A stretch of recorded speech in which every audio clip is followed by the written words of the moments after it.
moved through the biodome like a whisper. His footsteps made no sound on the metal walkways.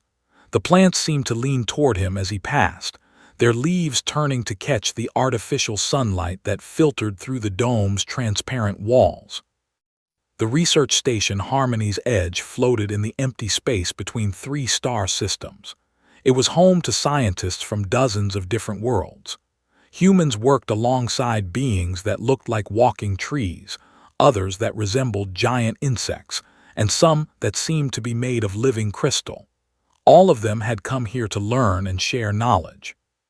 But was different from the other humans on the station.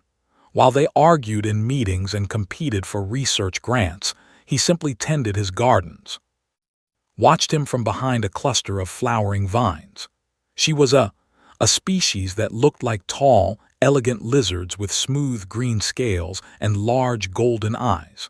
Her people were known throughout the galaxy for their ability to study and understand other species.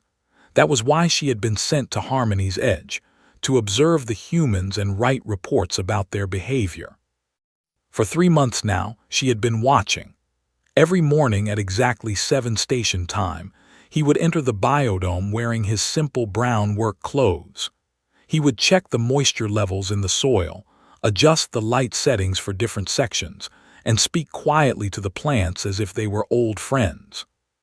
"Good morning, little one," said to a small seedling that had sprouted overnight. "You're looking stronger today." Made notes on her data pad. The human showed remarkable patience with all living things. Yesterday, she had watched him spend 4 hours trying to save a single flower that was dying from a fungal infection. He could have simply removed the plant and replaced it with a healthy one. Instead, he carefully cleaned each leaf and adjusted the nutrient mixture until the flower began to recover. Other species on the station found amusing. General, a military officer from the Empire, often made jokes about the soft human who talks to weeds. They were a warrior race, tall and muscular with thick gray skin and sharp teeth. They believed that strength came from the ability to destroy enemies and conquer new worlds. "Your people are weak," had told during a dinner gathering last week. "You waste time on things that have no value. Plants cannot fight for you. They cannot protect your worlds when enemies come." Had only smiled and nodded politely. "Perhaps you are right, General. I suppose we all have our own ways of seeing the world." This response had frustrated even more. The wanted an argument, a challenge to his beliefs. Instead, simply accepted the criticism and continued eating his meal. Found this behavior fascinating. In her reports to the Science Council, she described as possibly representing a new stage in human evolution. His complete lack of aggression, his infinite patience, and his dedication to creating life rather than destroying it suggested that humans might be moving beyond their violent past. She was not the only one studying the gentle botanist. Click Pattern 7, a researcher from the insect-like hive species, often observed his work methods.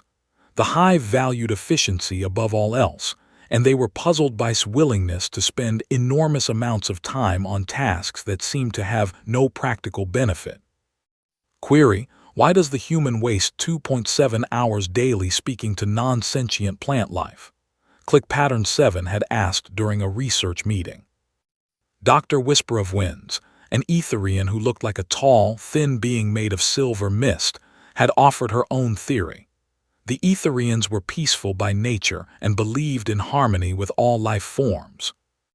"Perhaps the human understands something we have forgotten," she said in her musical voice.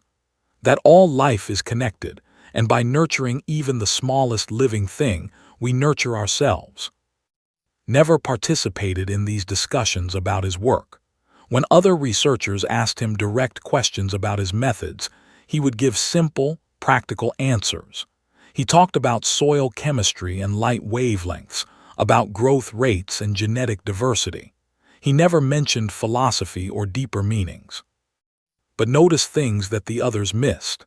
Sometimes, when thought no one was watching, his expression would change. His soft brown eyes would grow distant, and his hands would pause in their gentle work. In those moments, he looked like someone carrying a heavy burden. She also noticed the small details that revealed depths beneath his quiet surface. His movements were too precise, too controlled for someone who had only worked with plants. When equipment malfunctioned, he fixed it with the skill of an engineer. When emergency alarms sounded during station drills, he moved with a purpose that suggested military training. Most telling of all were his hands. They were gentle with the plants, but could see old scars across his knuckles and palms. These were not the hands of someone who had only known peaceful work. Today, as tended to a section of earth vegetables, decided to approach him directly. She emerged from her hiding place among the vines and walked toward him. "Doctor," she said, using his formal title, "may I ask you something?" Looked up from the tomato plants he was checking. His face showed no surprise at her sudden appearance, though she was certain he had not seen her observing him. "Of course, what would you like to know?" "I have been watching your work for several months now. Your patience with living things is remarkable, but I am curious, have you always been interested in botanical research?" For just a moment, something flickered behind his eyes. It was gone so quickly that almost thought she had imagined it. "I found my way to this work later in life," he said carefully. "Sometimes people change their paths when they discover what truly matters to them." "And what matters to you?" Was quiet for a long time. He continued working with the plants, his hands steady and sure. When he finally answered, his voice was very soft. "Life," he said, "the chance to help something grow instead of watching it die." Wanted to ask more questions, but something in his tone warned her not to push further. Instead, she thanked him and returned to her observation post. She added his words to her report, noting that the human showed signs of having experienced loss in his past. As the day cycled dimmed to evening, finished his work and prepared to leave the biodome. Before going, he stopped beside the small seedling he had greeted that morning. "Sleep well, little one," he whispered. "Tomorrow we will grow a little more." Watched him go, adding one final note to her observations. The human appears to have found peace in the act of creation. His gentleness seems absolute and unshakable. I predict that this specimen represents the future direction of human psychological evolution, a movement away from aggression toward complete pacifism. She had no idea how wrong she was. The emergency council meeting was called at dawn. Representatives from all the major species gathered in the station's main conference room. The atmosphere was thick with worry and anger. Sat in the back corner, still wearing his work clothes from the biodome. He had been called away from his morning routine with the plants, but he showed no signs of irritation. His face was calm and patient as always. Admiral, the station commander, stood at the front of the room. She was a species that looked like tall, blue-skinned humans with silver hair. They were known for their diplomatic skills and neutral stance in galactic conflicts. "We have received troubling news from the outer colonies," Admiral began. "The Empire has declared its intention to claim the New Eden system. They say the planet's resources are needed for their expanding military." A wave of concerned murmurs swept through the room. New Eden was a peaceful agricultural colony that had been settled by farmers and their families. The planet was known throughout the galaxy for its beautiful landscapes and successful terraforming project. General stood up from his seat near the front. His gray skin seemed to shimmer with satisfaction. "The Empire has every right to claim unused territory. New Eden sits on valuable mining deposits that are being wasted on farming." Dr. Whisper of Wind spoke up in her musical voice. "Unused. General, 50,000 people call New Eden their home. They have lived there for 20 years. Laughed, a harsh sound that made several of the peaceful species flinch. 50,000 soft-growing flowers and vegetables. They contribute nothing to galactic security. The minerals under their soil could build warships that protect real civilizations. Watched carefully during this exchange. The human botanist sat perfectly still, but she noticed his hands were pressed flat against the table. His breathing had become very controlled and deliberate. Admiral tried to maintain order. The Galactic Council has not yet ruled on the claim. Until they do, New Eden remains under the protection of the Colonial Defense Treaty. Treaties are just paper, said with a wave of his hand. The fleet is already moving toward New Eden. The colonists have 72 hours to evacuate before our forces arrive to secure the system. This caused an uproar in the conference room. Representatives from dozens of peaceful species began shouting protests. The hive delegation buzzed angrily. Even some of the usually quiet crystal beings began glowing with agitation. Through all the noise, remained silent, but saw his jaw tighten slightly when mentioned the evacuation deadline. Admiral called for order. When the room finally quieted, she turned to the human delegation. Commander Santos, what is the position of the Terran colonies regarding New Eden? Commander Santos was a middle-aged woman with sharp features and a military bearing. She had been polite but distant during his time on the station. The Terran colonial government is reviewing the situation. We have formal agreements with New Eden regarding their terraforming project, but we cannot risk a larger conflict with the Empire. Spoke for the first time since the meeting began. His voice was quiet, barely audible over the room's ventilation systems.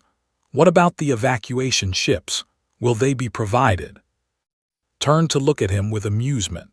Ah, the flower tender speaks. Yes, human, the Empire will provide transport for those who wish to leave, though I suspect many will choose to stay and work in our mining operations. And if they refuse to work in the mines? The question hung in the air. Smile grew wider, showing his sharp teeth. Then they will be relocated to areas where they can be more useful to the Empire. Saw's fingers curled slightly against the table. It was the first sign of physical tension she had ever observed in him. The meeting continued for another hour, but nothing was resolved. The peaceful species demanded intervention to protect New Eden. The delegation insisted on their right to claim the system. The major powers, including the human Terran government, refused to commit to military action that might start a larger war.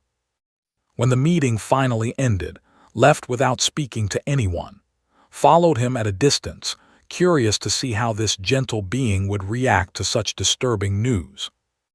Went directly to the communication center, positioned herself where she could observe without being noticed. She watched as sent several messages. The first appeared to be to the Terran colonial government. The second was to someone on New Eden itself. After 20 minutes, received replies to his messages. Could not see the content, but she watched his face as he read them. His expression remained calm, but his breathing became slower and more deliberate. Then went to his personal quarters.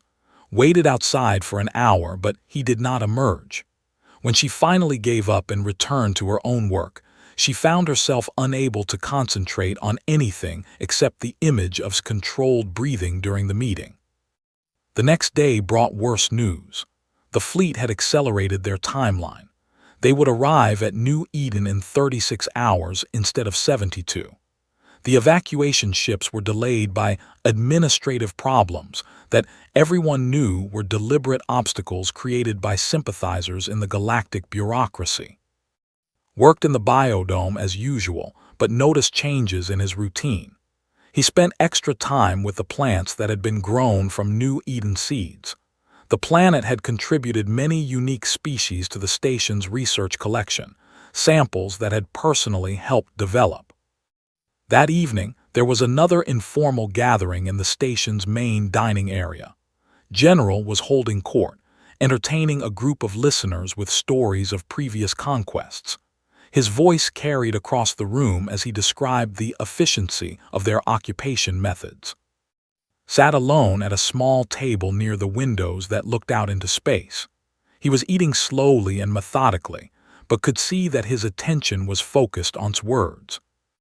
The problem with these agricultural colonies, the general was saying, is that they make people soft. They forget that the galaxy is a dangerous place. They think they can just plant their little gardens and live in peace forever. Several of his listeners laughed. One of them asked, "What will you do with the colonists who refuse to leave?" Took a long drink from his cup before answering. The Empire has many research facilities that need test subjects. The children especially are useful.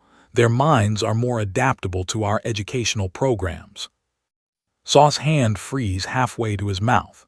The piece of food on his fork remained suspended in the air for several seconds before he slowly lowered it back to his plate. "You're talking about children," said Dr. Whisper of Winds from across the room. Her silver form was glowing with distress. "Children grow into adults," replied casually. "Better to shape them early into useful forms than to waste time trying to change them later. The way is more efficient." Stood up from his table. His movements were calm and controlled, but noticed that he left his meal unfinished. He walked toward the exit, passing close to his table. The general noticed him and called out, "Leaving so soon, flower tender. Does talk of real military action disturb your delicate sensibilities?" Paused and turned to face him. His expression was peaceful, his voice as soft as always. "I hope you enjoy your dinner, General. The station's food supplies come from New Eden. After tomorrow, I suppose we will have to find other sources." He continued toward the exit, leaving looking confused by the mild response. But had been watching his eyes during that brief exchange. For just a moment, something had looked back at the general from behind those soft brown eyes, something that made her scale tingle with an emotion she could not name. As disappeared into the corridor, made a decision. She would increase her observation of the human botanist. Something was happening beneath his gentle surface, and she intended to document whatever it was. She had no idea that she was about to witness the transformation of the most dangerous human in the galaxy.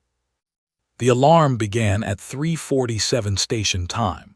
Woke from deep sleep to the sound of emergency sirens echoing through the corridors. The lights in her quarters flashed red, indicating a priority alert. She dressed quickly and hurried to the command center. The main display screen showed a tactical view of the New Eden system. Red dots representing warships had appeared at the edge of the system, much earlier than expected. Green dots showed civilian evacuation ships trying to flee the planet, but there were far too few of them. Admiral was receiving reports from her staff. "The fleet jumped in 6 hours ahead of schedule," she announced to the gathering crowd of scientists and researchers. "They're jamming most communication channels, but we're getting scattered distress signals from the surface." Was already there when arrived. He stood near the back of the room, watching the display with the same calm expression he wore while tending his plants, but could see the tension in his shoulders, the way his hands were clasped behind his back instead of hanging loosely at his sides. One of the communication officers called out from her station, "Admiral, I'm receiving a transmission from New Eden Colony Ship 7. They're requesting immediate assistance." "Put it through," Admiral ordered. The voice that filled the room was shaky with fear. It belonged to a young woman, probably a ship's officer. "This is Colony Ship 7 requesting emergency aid. We have 300 civilians on board, including 60 children. Fighters are pursuing us. Our engines are damaged and we cannot jump to hyperspace." Static filled the channel for several seconds. Then another voice came through, younger this time. It sounded like a child. "Please, someone help us. The sky is burning. My mommy says we have to leave, but the bad ships are shooting at us." The transmission cut to static. The command center fell silent except for the quiet hum of equipment. Looked around the room and saw the same expression on every face, horror mixed with helplessness. General broke the silence. He was standing near the front of the room, arms crossed over his chest. "The evacuation period has expired. Those ships are now in violation of territorial claims. They will be dealt with according to military necessity. Dr. Whisper of Wind stepped forward, her silver form glowing with agitation. Those are innocent civilians, General, children. You cannot simply destroy them. Shrugged, they chose to resist lawful evacuation orders. The consequences are their own responsibility. Commander Santos spoke up from the human delegation area. Admiral, I request permission to contact the Terran Colonial Defense Corps. We need to discuss possible intervention. Admiral nodded.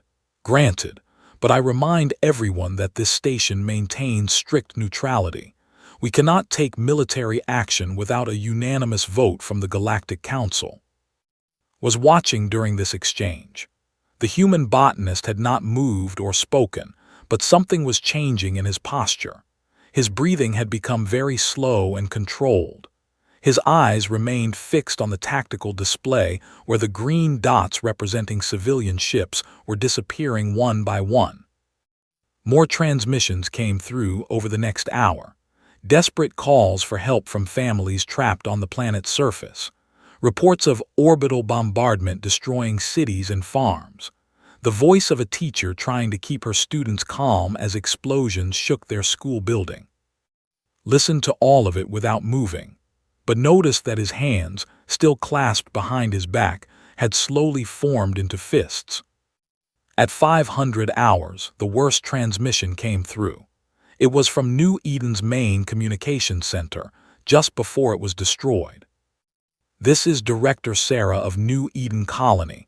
To anyone listening, they're not taking prisoners. The forces are. They're executing anyone who tries to surrender. They're loading the children onto transport ships. I don't know where they're taking them. Please, someone has to. The transmission ended abruptly. Saw's reaction to hearing his own surname. His head turned slightly, and for the first time since the crisis began, emotion showed on his face. It was there for only a second, but she saw it clearly. Pain. Deep, personal pain. Commander Santos was speaking urgently into her communicator. Priority channel to TCDC command. We need immediate response authorization for New Eden situation. She listened to the reply and her face fell. Understood, command. Santos out. Admiral looked at her expectantly. The Terran colonial government is not authorizing military intervention, Santos announced. They cite the risk of escalating into a larger conflict with the Empire. New Eden is considered expendable. General smiled broadly. A wise decision. The humans show unexpected wisdom when faced with superior force. That was when moved. He walked forward through the crowd with steady, purposeful steps. His movement was so controlled and deliberate that people instinctively moved aside for him. Followed, staying close enough to observe but far enough away to avoid attention. Stopped directly in front of General. The two men were roughly the same height, but there was much broader and more muscular, looked small and fragile in comparison. General said in his usual soft voice, I have a question for you. Looked down at him with amusement. Yes, flower tender. Do you wish to volunteer your gardening services for our new mining operation? If the colonists surrender completely and offer no resistance, will you spare their lives? Considered the question. Those who are useful will be processed for work assignments. The elderly and disabled will be relocated to facilities where they can be maintained efficiently. The children will be educated in values and prepared for service to the Empire. And their families will be kept together. Family attachments make workers less efficient. The children will be raised in proper educational facilities. They will have no need for their previous biological attachments. Nodded slowly. I see. And what will happen to the unique plant species that New Eden has developed? The research data on terraforming techniques. Useful data will be preserved. The rest will be eliminated along with other unnecessary elements of the colony. Was quiet for a long moment. He seemed to be processing this information carefully. When he spoke again, his voice remained gentle and patient. "Thank you for clarifying your intentions, General. I wanted to be certain I understood the situation completely." Laughed. "And now that you understand, what will you do? Return to your plants and pretend this ugliness does not exist." Turned to look at the tactical display one more time. The number of green dots had decreased by half. Smoke and fire marked the locations where cities had once stood on New Eden's surface. "I think," said quietly, "I need to make some communication calls." He walked toward the exit with the same calm pace he had entered, but noticed that his hands were no longer clasped behind his back. They hung loosely at his sides, and his fingers moved in small, precise patterns as if he were counting something. As disappeared into the corridor, Admiral called for an emergency council vote on intervention options. The debate began immediately, with voices raised in anger and frustration. But was no longer listening to the arguments. She was thinking about the look she had seen in his eyes during his conversation with General. It was not the gentle patience she had observed for months. It was not even anger or rage. It was the look of someone making calculations. Something cold and analytical had awakened behind his peaceful exterior. As she hurried to follow him, felt a strange sensation she had never experienced before while observing the gentle botanist. For the first time in her 3 months of study, she was afraid of what might do. Was gone for 6 hours. Tried to follow him, but he had vanished into sections of the station she had never seen before.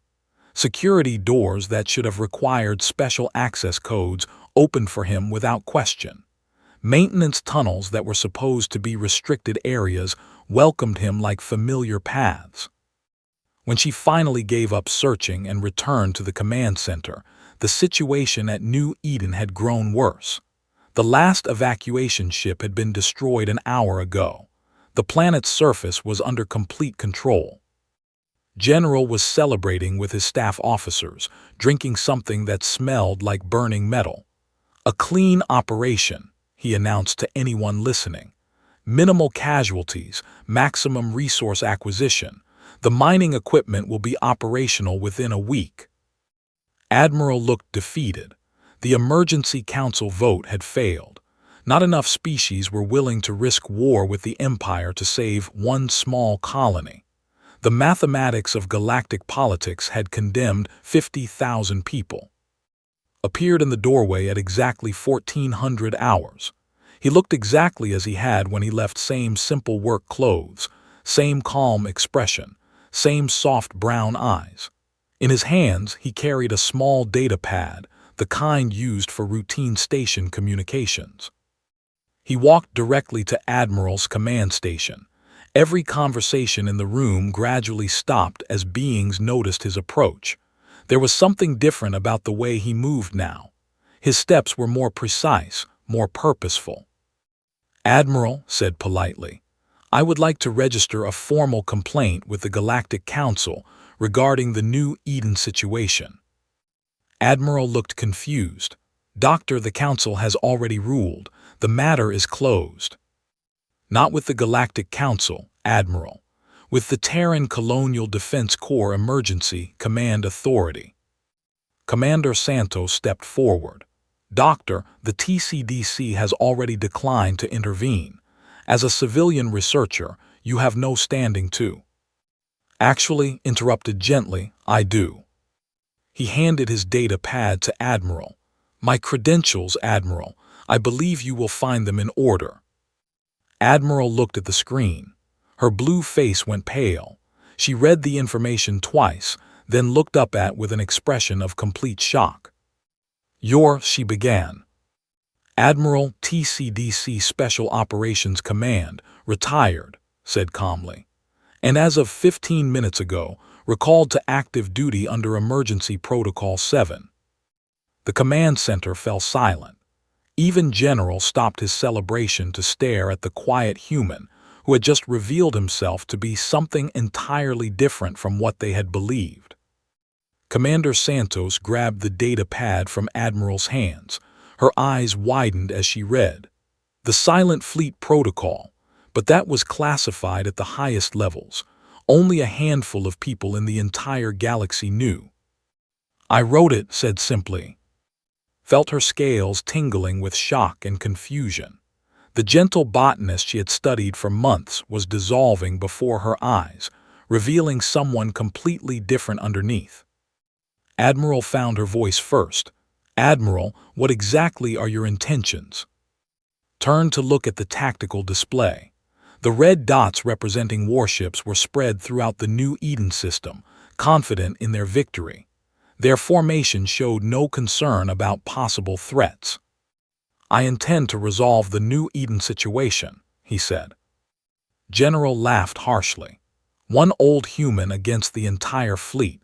Even if you were truly a military officer, which I doubt, you would be destroyed within minutes. Turned to face him. For the first time since had known him, his expression was not gentle. It was cold and calculating. General, you mentioned that the way is more efficient. I appreciate efficiency as well. Touched his data pad. The main display screen immediately changed. Instead of showing the New Eden system, it now displayed a tactical overview of nearby space. Hundreds of new contacts appeared on the screen, surrounding the station and extending in all directions. What is that? Admiral whispered. The Terran Colonial Defense Corps Silent Fleet replied. 200 ships equipped with advanced stealth technology. They have been observing the situation for the past 6 hours. General stared at the screen in disbelief. Impossible. Our sensors would have detected such a large force. Your sensors did detect them, said mildly. 6 hours ago when they first arrived. Unfortunately, their last transmission was jammed before they could report to you. The truth struck everyone in the room simultaneously. The ships at New Eden were trapped. They thought they were alone in space, but they were actually surrounded by an invisible fleet of human warships. Spoke into his data pad with the same gentle tone he used when talking to plants. Silent Fleet Command, this is Admiral. You are authorized to commence Operation Garden Party. The tactical display showing New Eden erupted into activity. Ships that had been stationary suddenly began moving frantically. Emergency signals flashed across their formations, but their movements were slow and confused, while precise strikes appeared from empty space around them. Dreadnought's Pride said calmly, you have 30 seconds to surrender before I stop being patient with you. General was staring at the display in horror. His flagship, the pride of the fleet, was spinning helplessly with its main engines destroyed. Invisible attackers were systematically disabling every ship in his formation. You cannot do this, he gasped. This is an act of war against the Empire. Continued to watch the tactical display as his ships completed their attack. No, General, this is a rescue operation. The Empire attacked a peaceful colony without provocation. The TCDC is responding to protect civilian lives. On the screen, ships were surrendering one by one. Their weapons and engines were disabled, but their life support systems remained intact. Despite the overwhelming destruction of their military capability, not a single ship had been completely destroyed. Surgical precision, Admiral said quietly. You're not trying to kill them. Killing serves no purpose here, replied. The goal is to remove the threat to civilian lives and establish sufficient deterrent force to prevent future attacks. Within 30 minutes, the entire fleet was disabled. Rescue ships began appearing throughout the New Eden system, moving to evacuate survivors from the planet's surface. Medical vessels started collecting the wounded. Transport ships began the careful process of relocating the prisoners. Monitored everything through his data pad, coordinating the complex operation with quiet efficiency. Watched him work and realized that this was not the behavior of someone who had recently returned to military service. This was someone who had never truly left it. How many civilian casualties? Asked one of his commanders. 0 fatalities during the rescue operation, sir. We have 1,700 wounded, but medical teams report all injuries are treatable. Nodded. And the losses? 43 military casualties, all wounded. No deaths. All prisoners are being processed according to standard protocols. For the first time since the operation began, his expression softened slightly. Good. Prepare a transmission to the High Command. Inform them that their forces will be returned unharmed in exchange for formal recognition of New Eden's independence and payment of reparations for damages. He closed his data pad and turned back to the stunned faces in the command center. General was slumped in a chair, staring at nothing. Admiral was reading and rereading his credentials as if she could not believe what they said. Admiral said politely, I apologize for not revealing my background earlier. I hope you understand that I prefer my retirement activities to remain private. He started walking toward the exit, then paused and looked back at. I believe you have been studying human behavior patterns. I hope today's events provide useful data for your research. As he left the command center, his movements returned to the quiet, controlled pace she had observed for months, but now understood what she was seeing. This was not the walk of a peaceful botanist. This was the measured stride of a predator who had chosen to hunt something other than prey. The gentle man who spoke softly to flowers was also the military genius who had just defeated an entire fleet without losing a single life. Both versions were equally real and equally dangerous in their own ways. Realized she would need to completely rewrite her research reports. Everything she thought she knew about humans had just changed. 3 days after the battle, found in the biodome at his usual time. He was kneeling beside the small seedling he had been tending for months, but his hands were shaking as he tried to water it. Drops of water splashed onto the metal floor instead of reaching the plant. Set down the watering device and stared at his trembling hands. For the first time since had known him, he looked fragile and uncertain. She approached slowly, not wanting to startle him. Doctor, are you well? Looked up at her. His eyes held an expression she had never seen before, exhaustion mixed with something that might have been grief. I am having some difficulty readjusting to civilian life, he said quietly. May I sit with you? He nodded and settled onto the ground beside him.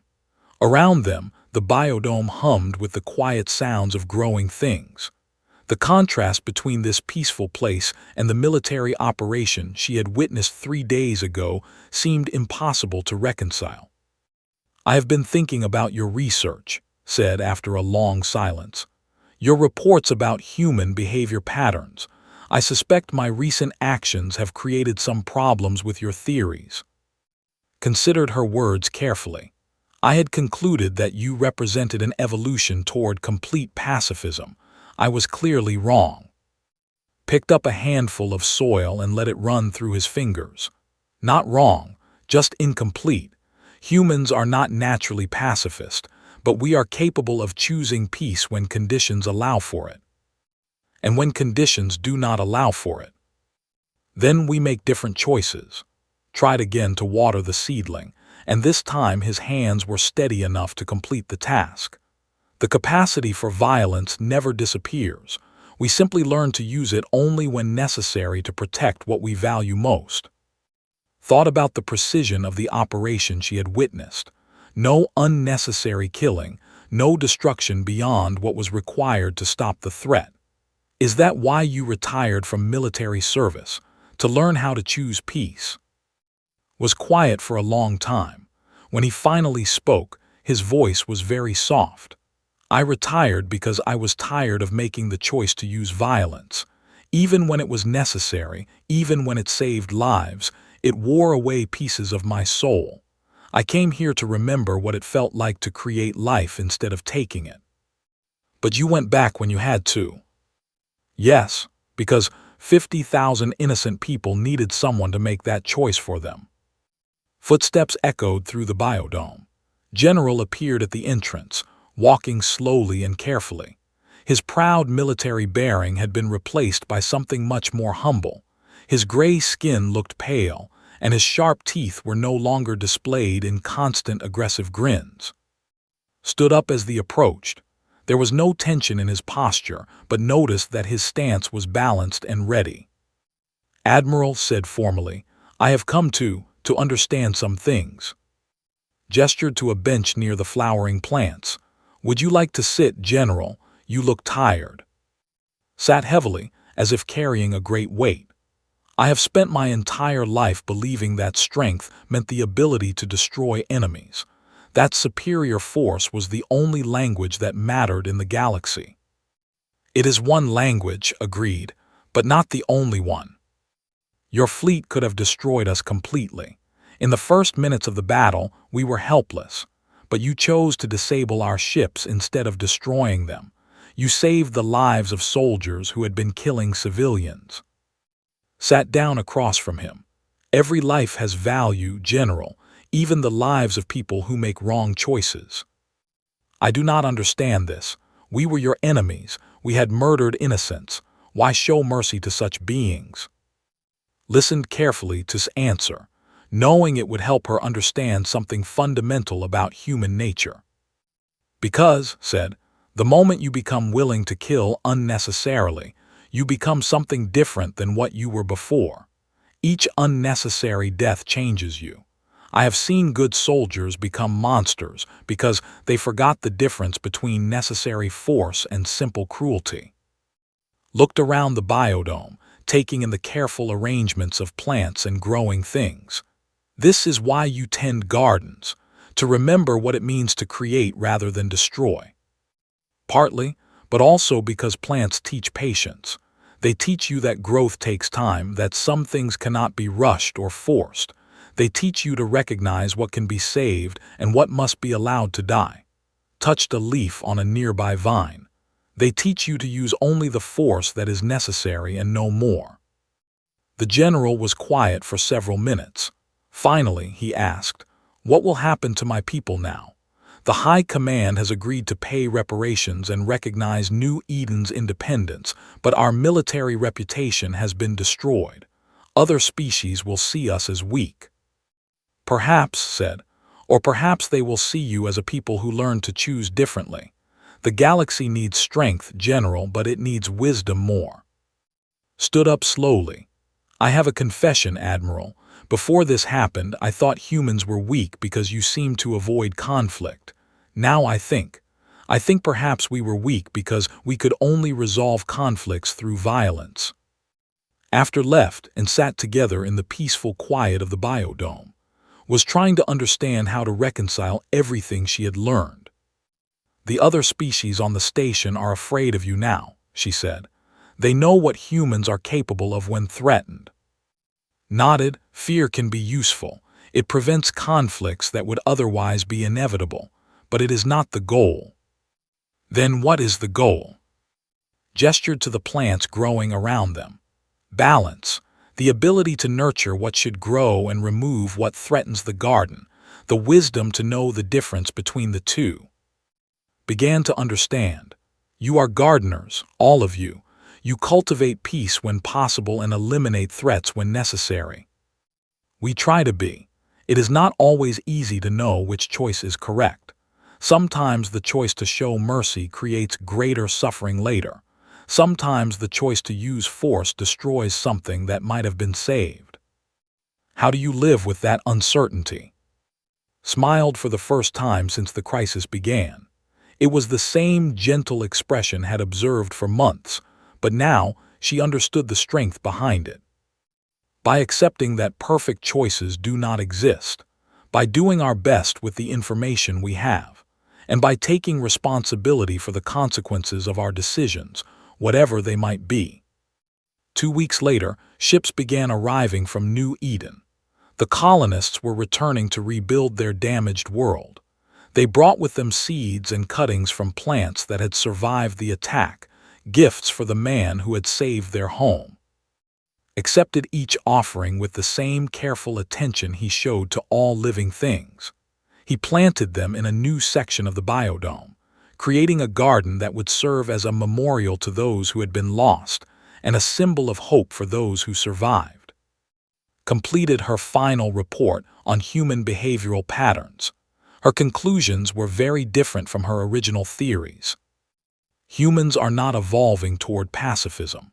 They are evolving toward conscious choice. Their greatest strength is not their capacity for violence, but their ability to choose when and how to use that capacity. They are gardeners of the galaxy, nurturing what deserves to grow, protecting what needs protection, and removing threats that would destroy the garden they tend. Their gentleness is not weakness. It is strength under conscious control, and that control makes them the most dangerous beings in the galaxy, because their violence, when it comes, serves purposes larger than themselves. Never return to active military duty. The silent fleet faded back into the darkness between stars, waiting for the next time they would be needed. But everyone who met after the New Eden incident understood that the gentle botanist who spoke softly to flowers was also the guardian who would protect their garden from any threat. And in the biodome of Harmony's Edge, the small seedling that had tended for months finally grew strong enough to bloom. Its flowers were small and white, unremarkable in their simple beauty, but they carried the promise of life continuing, of growth triumphing over destruction, of gentleness made possible by the strength to protect what matters most.